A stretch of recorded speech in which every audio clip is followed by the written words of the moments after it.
আসসালামু আলাইকুম প্রিয় ভিউয়ার্স। তো আজকে আমার গল্পটি হচ্ছে রোজা করা এবং রোজা না করা, এই দুটির মধ্যে পার্থক্য। ভাবুন তো, আল্লাহ আমাদের এমন একটি ইবাদত দিয়েছেন যার প্রতিদান তিনি নিজ হাতে দিবেন। সুবহানাল্লাহ বলবেন না?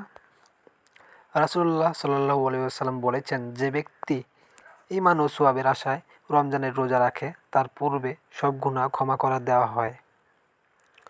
সুবহানাল্লাহ বলবেন না?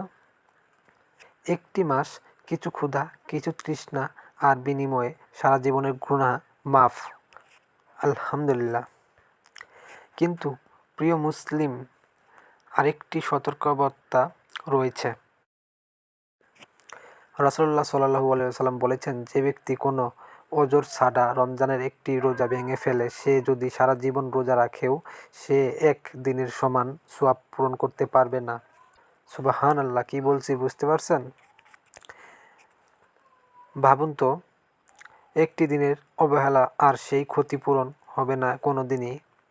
রোজা শুধু না খাওয়া নয়, এটা আত্মাকে পরিশুদ্ধ করার পথ, এটা জাহান্নাম থেকে বাঁচার ঢাল, এটা আল্লাহর নৈকট পাওয়ার সুযোগ। তাহলে আমরা কোনটা বেছে নেব, ক্ষমা নাকি আফসোস? আসুন নিয়ত করি, এই রমজানে একটি রোজাও যেন বাদ না যায়। আল্লাহ আমাদের সবাইকে সহিভাবে রোজা রাখার তৌফিক দান করুক, আমিন। তো আজকে তো ৮ নাম্বার রোজা। তো এই ৮ই রোজা তো আজ সারাদিন খুবই কষ্ট মানুষ কাটিয়েছে। আশা করি সবারই রোজাটা হয়েছে। আশা করি কেউ রোজা বাদ দেন নাই। আশা করি আগামী তো আপনারা রোজা বাদ দিবেন না। সবাই আল্লাহর উপর ভরসা রেখে রোজা করবেন।